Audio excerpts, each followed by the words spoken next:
I'm sure all of us are aware of the Mauryas, the Marathas, the Rajputs, the Pallavas, the Cholas, etc. They were all great empires of India with great stories of valor, statesmanship, and development, and more.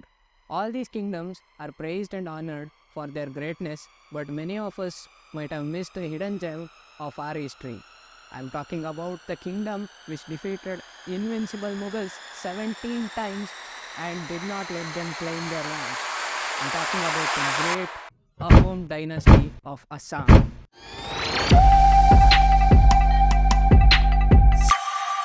The Maurya rule lasted for around 142 years.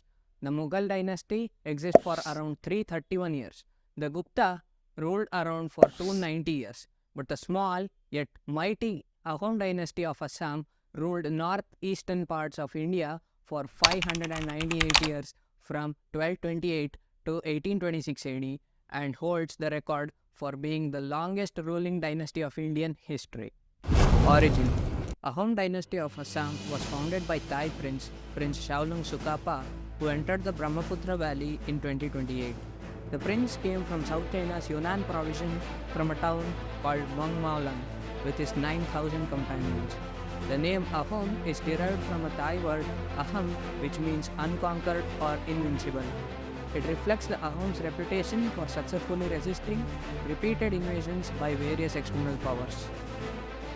The Ahoms created a new state by taking over the older political system of Huyans.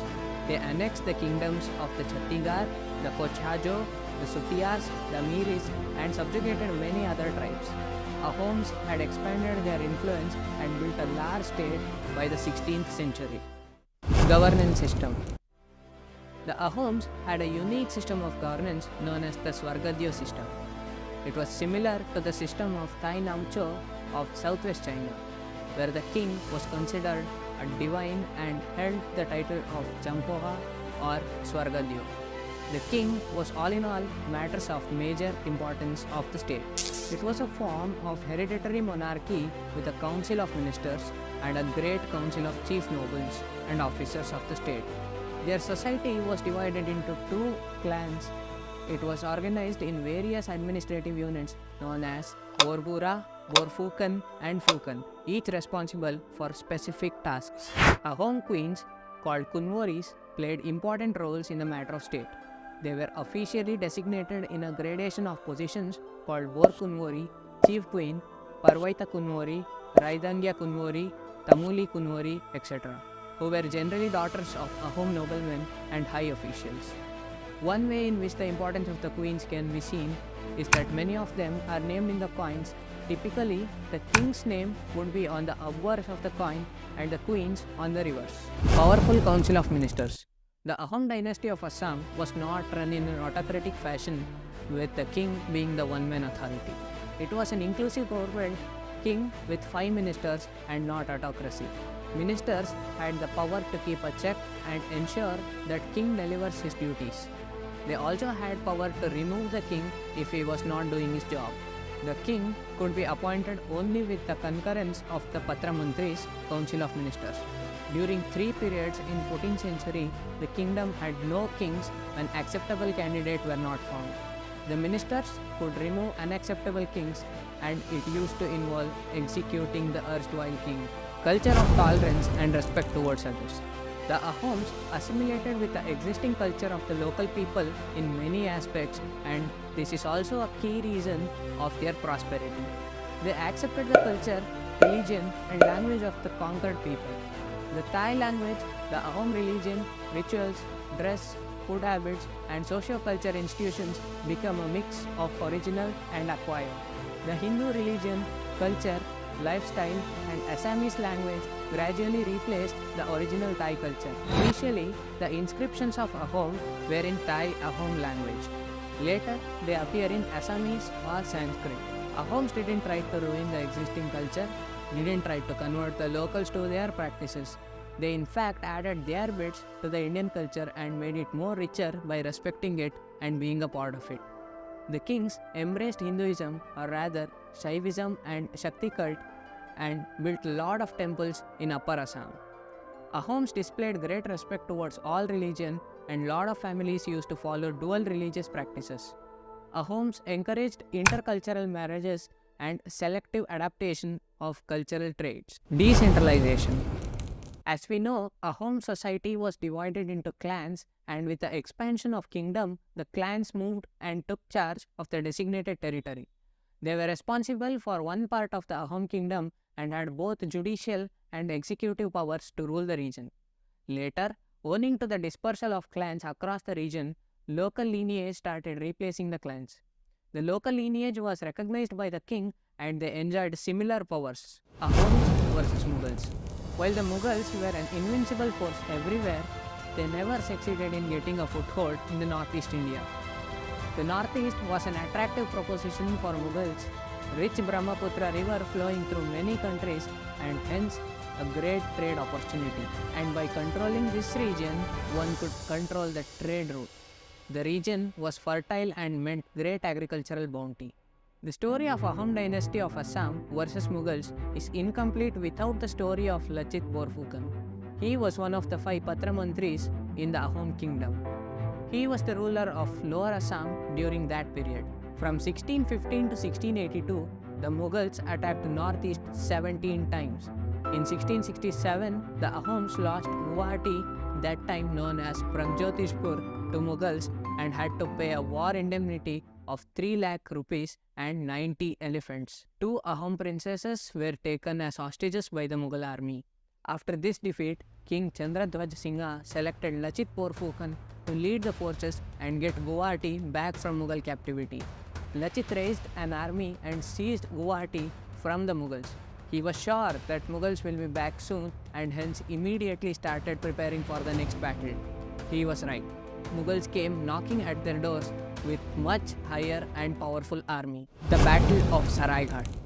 The Mughals did not take this defeat lightly and came back with 30,000 soldiers, 15,000 archers, 18,000 Turkish cavalry, 5,000 gunmen and over 1,000 cannons. This was a mighty fleet and defeating them seemed impossible. But Lachit was brave and a mastermind. He forced the Mughal army to fight at the Brahmaputra river. Lachit had identified the weakest link in the Mughal force, their navy. The Ahom army built multiple mud embankments around the Guwahati so that the Mughals were forced to attack them through Saraighat using their navy. For the Ahoms, the knowledge about the terrain was a big advantage. During the battle, there was a time when Lachit Borphukan fell terribly ill and morale of the Ahom army started dwindling. His response to his team was very clear. If you want to flee, go ahead. The king has assigned a responsibility to me and I will do it well irrespective of my health. Let the Mughals take me away. You report to the king that his general fought well following his orders. Inspired by his brave words, his soldiers rallied and fought a fierce battle. It resulted in the victory over the mammoth Mughal army. The general was not fighting for fame, religion or the king. He was fighting for his motherland and its people. Every year, 24th of November is celebrated as Lachit Divas in Assam. Ahoms and their navy. Ahoms always had a war strategy in place and that was about keeping invaders west of the river. The pike system ensured that each family in the Brahmaputra valley had to depute the male member whenever there was war or any other extraordinary situation. This implied a backup of army men whenever the need arises. The Ahoms made excellent use of terrain and developed perhaps India's only river-specific navy. Inside-out knowledge of the terrain was what made the guerrilla warfare highly effective and they called it Dhaga Yuddha. Even towards the end of the Ahom dynasty, their navy had more than 7,000 sailors. There were sophisticated docks for boat building. They also knew how to build bastions in the middle of the river without using any existing island. The Ahom war boats were smaller in size but made up of wood from live oak tree which would not sink even if overloaded. Each boat had a life more than 10 years and was equipped with guns and artillery. The small boats were easy to maneuver in the river as compared to the large boats used by Mughals. The Ahom boatmen were also experts in steering the boats in the battlefield. Lachit Borphukan, a warrior and a master strategist. Lachit Borphukan is considered as one of the greatest war generals. Did you know that the best graduating cadet of National Defence Academy is conferred with Lachit Borphukan Gold Medal? This was started in the year 1999 and this is the great way to commemorate a great warrior. There are several quotes from Lachit which are still remembered by the locals, like this one, which means my uncle is not bigger than my country is something all locals will talk about when they introduced Lachit Borphukan. During the battle, he found his uncle was not committed to his duties and beheaded him for the lapse. Ahom art and architecture. Ahoms encouraged art and art forms including theatre. Poets and scholars were given land grants. The Ahoms left behind an impressive architectural legacy. They built several magnificent structures including the Rangar, a two-sided amphitheatre in Shivsagar which is considered the oldest surviving sports pavilion in Asia. The Tolatol Gore and Karan Gore of Rangpur Palace is the main architectural landmark of Ahom Kingdom of Assam. This structure was built by baked bricks and organic cements made with sticky rice and eggs of ducks. Some parts of the structure, though, are dilapidated, but even then the art form stands out. The Ahom king Rudra Singh had built an amphitheatre where the Bihu performances were held every year during the Rangoli Bihu around April 14. The festival welcomes the spring and New Year and it rose to fame from Ronghar. The history by Ahoms. Buranji's Chronicles. The greatest contribution of the Ahoms to the culture of Assam was compiling of chronicles which were first written in the Ahom language and after that in both Ahom and Assamese. All of the important political events were recorded in the chronicles of Buranjis. The decline of Ahom Dynasty of Assam. The Ahom Dynasty of Assam ruled the northeast for 600 years and had amalgamated well with the society. They succumbed to the internal conflicts, higher orientation towards one faith and intolerance towards others, coupled with external invasions and weak leadership. Some of the key factors of the downfall of Ahom dynasty were Maurya rebellion. It was a religious political rebellion against the Ahoms and their cold shoulder attitude towards the Kutch, Kachari and Motok tribes. The growing influence of the Neo-Vaishnavism made popular by Srimanta Shankar Dev didn't go well with the Ahoms. While the Neo-Vaishnavism was an offshoot of Hinduism, the Ahoms considered it as a political threat as they were following the Shaivite and Shakti cult. When Ahoms had established the role in India, they had succeeded because of their flexibility and respect towards the local belief, and in the end, same people now had become intolerant towards the new. Weak leaders and economic decline. Assam was blessed with fertile land and the mighty Brahmaputra, which was the lifeline of trade. However, by the second half of 18th century, the leaders were not able to develop the economy and drive prosperity through the trade and agriculture, which assisted to falling trust of the locals. Internal conflict and Burmese invasion. Burmese invaded Assam thrice between the years 1817 to 1826 and made the economy weaker. There was infighting amongst the various clans and Burmese king Bodupaya invaded and robbed the coffers of the state. After a series of conflicts, the Burmese captured the Ahom capital Shivsagar in 1821. Treaty of Yadabo 1826 and Great Britain expanding its influence. After the capturing of Shivsagar, they had no choice but to take help of British East India Company. The British, in the garb of joining hands with the Ahoms to defeat the Burmese, annexed Assam into British East India Colony. Ahom dynasty of Assam ruled for almost 600 years and they were wiped out during the British era. The Ahom community still exists in Assam and the elderly people feel proud to talk about their glorious past and contribution to the region. However, many people don't even know about the fact Ahoms have served the country for almost 6 centuries and never succumbed to the Mughal forces.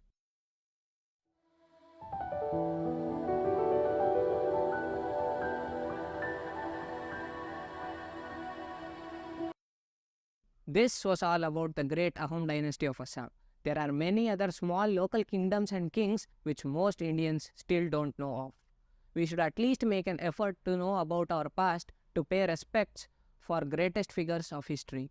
In the future, we'll try to cover many forgotten kingdoms. And to watch those videos, subscribe to our channel, and if you learned something from this video, do like the video. Stay creative, stay inspired.